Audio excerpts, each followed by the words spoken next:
divine life, of the Most Holy Virgin Mary. An abridgment of the mystical City of God. Introduction to the second edition. Among the pious faithful of the present day there is a holy desire to know everything that may concern the Blessed Virgin Mary, whom God predestined to be the Mother of the Eternal Word, who was to become incarnate for the salvation of men. It seems to us that many souls having an ardent devotion to the august Queen of Heaven, will rejoice to read a work which contains a faithful, minute, and complete relation of her marvelous life. Therefore, we are well assured of the welcome which this life will receive from pious Catholics, who justly glory in living in the age of Mary.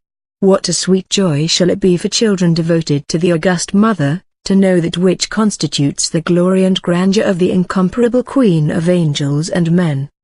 According to the designs of His divine providence, God did not manifest all the ineffable mysteries of the life of the august Mary during the first ages of the Church. In fact, it was but right that the law of grace should be established, and the gospel of Christ promulgated, before the faithful should learn the grandeur, glory, titles and prerogatives of her who was raised above the angels. The holy evangelists themselves were compelled to be silent concerning what they knew of the Mother of God, because the proper time for making it known had not arrived. The human mind is so weak and ignorant, that the manifestation of those mysteries, at a time when the faith and doctrine of the Incarnation were not fully established, would have occasioned much trouble and difficulty. The august Queen of Heaven made this known to her beloved daughter, Mary of Jesus of Agreda, in order to explain to her why she had been chosen by God to make known to the faithful the secret mysteries communicated to her. We will quote the words addressed by the Blessed Virgin to the seraphic servant of God. It is important that they should be read with the utmost attention. I see, my daughter, that thou art astonished that the evangelists have not written the wonderful things which the Most High operated in my regard. I answer, and desire that my words be engraven on the hearts of all men, that I myself ordered the evangelists to write of me only that which was necessary to establish the articles of faith, and the precepts of the law of grace. As mistress of the Church, and from the inspirations of the Most High, I knew it was not proper to reveal more at the first foundation of the Church. All my prerogatives were included in my dignity of Mother of God, and in what had been said of me, that I was full of grace, but the manifestation of all that remained hidden, was reserved by divine providence for a suitable time, when the faith would be more firmly established. It is true that, even from the beginning, the Church has announced some of the mysteries which concern me, but the revelation in its fullness has been made to thee, although a vile creature, because of the wants of the world in its present unhappy state. For this reason, the divine mercy has willed to give to men so efficacious a means, as this work, that they may seek their remedy and eternal salvation through my intercession. Before his glorious ascension, the divine Jesus spoke to the 120 persons assembled by divine providence to be witnesses of that sacred mystery. They were, in one sense, the entire Church, to whom the divine Master left his last instructions regarding his blessed Mother. My dear children, said he, I return to my Father, from whom I came to save and redeem men. In my stead, I leave you my Mother, who will be your protectress, your advocate, your consoler, and your mother. Listen to her counsels, and obey her.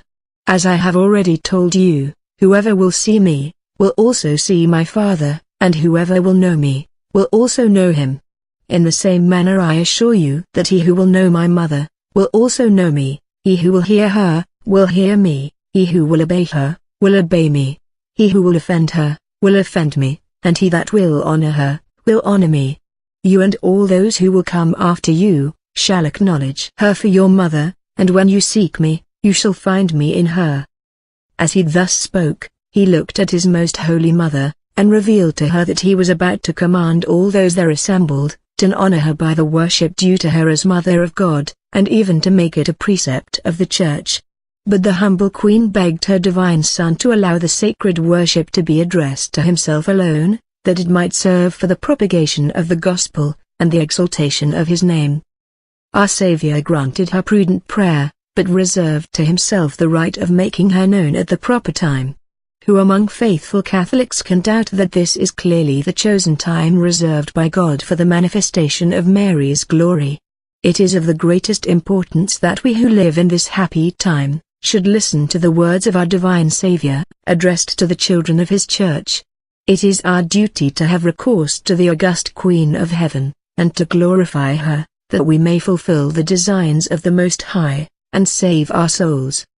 It seems to us incontestable, and it is an opinion widely spread and universally admitted, that the epoch is near at hand when the Church will be extended over the entire earth. But all those who believe this, are also convinced that it will be granted only through Mary. She is the mediatrix near the sovereign mediator, and her powerful intercession shall be experienced by all the children of men. If this be true, who does not perceive the necessity of making known her titles, her grandeur, her perfections, in a word, all the hidden mysteries of the Queen of Heaven? The divine life is the only work calculated to effect this, hence it is important that it be read with attention, and diffused as widely as possible, in order to correspond to the designs of God and His Church. We take the liberty of speaking thus, because the book is not the fruit of our labor, but was communicated by the Blessed Virgin herself to her faithful daughter and servant, the Venerable Mary of Jesus of Agreda. Our eulogiums are then addressed to the true author of this divine life, to the august Mary herself, who has deigned to give it to her children. The success which attended the first edition, is to us a certain proof that this work has been appreciated, and has been productive of good among souls. 6,000 copies of any work could not have been sold in so short a space of time, unless it was valued, esteemed, and truly sought after. In order to respond to the confidence reposed in us, we have scrupulously revised our first translation, so that our words might be the faithful expression of the authentic text. We cannot cite the number of letters we have received, felicitating us on the happy idea communicated to us of publishing the mystical life.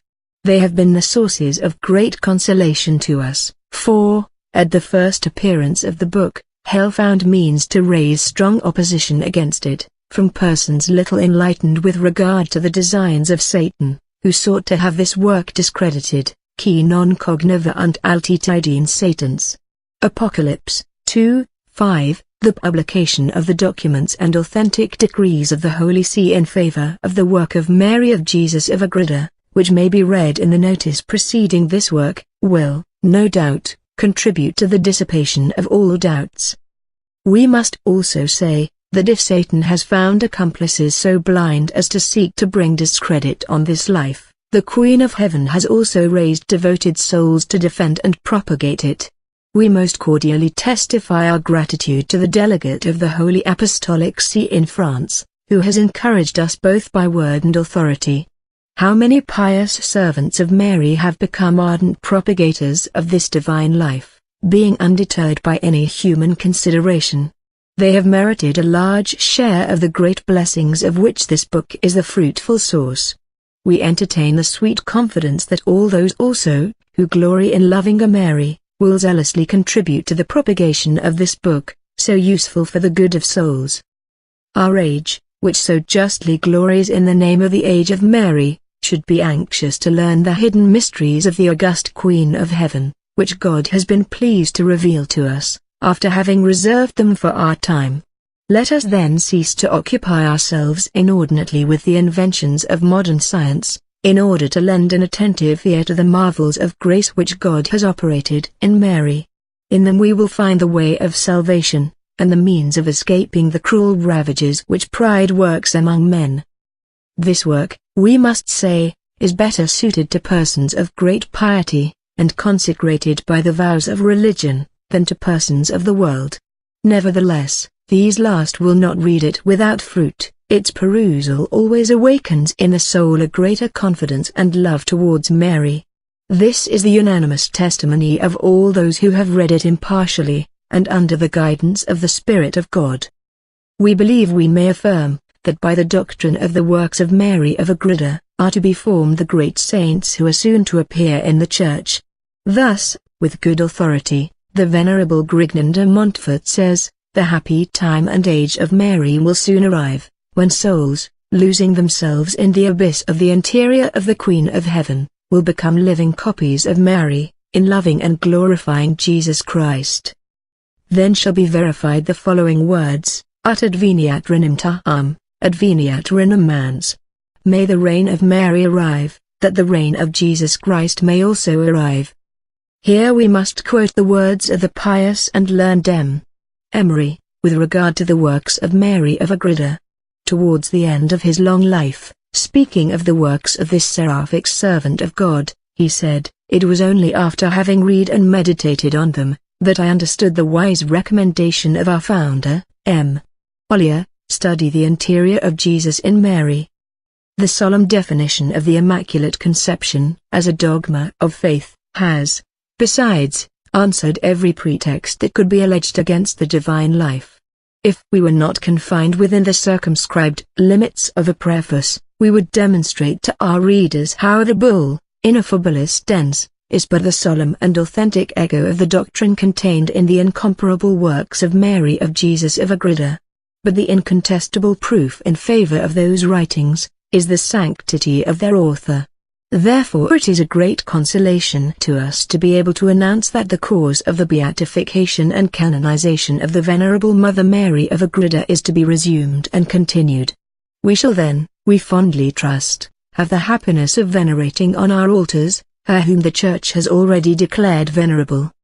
Before concluding, we feel it our duty to make known in a few words the pious author of this abridgment of the Mystical City by Mary of Jesus of Agreda, under the title of The Divine Life of the Blessed Virgin Mary. The Reverend P. Bartholomew, of Caesarea, was an eminent theologian, and his writings, so highly esteemed by scientific men, are evident proofs of his great learning. He was consultor of the Roman Sacred Congregation of the Index, which title is granted only to men of profound learning and well-tried faith in doctrine. The Divine Life is considered in Rome to be a true masterpiece. Our readers are now acquainted with the motives which have led us to publish this work. Our wish is to aid as much as in our power, in making the august Mary, our Divine Mother, known, loved, blessed, and glorified. May this object be accomplished according to the desire of our hearts.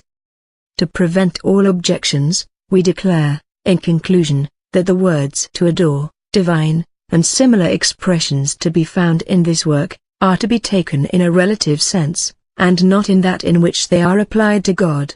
St. Thomas teaches that we may use them in this sense, and after the Angel of the Schools, we have not hesitated to employ them.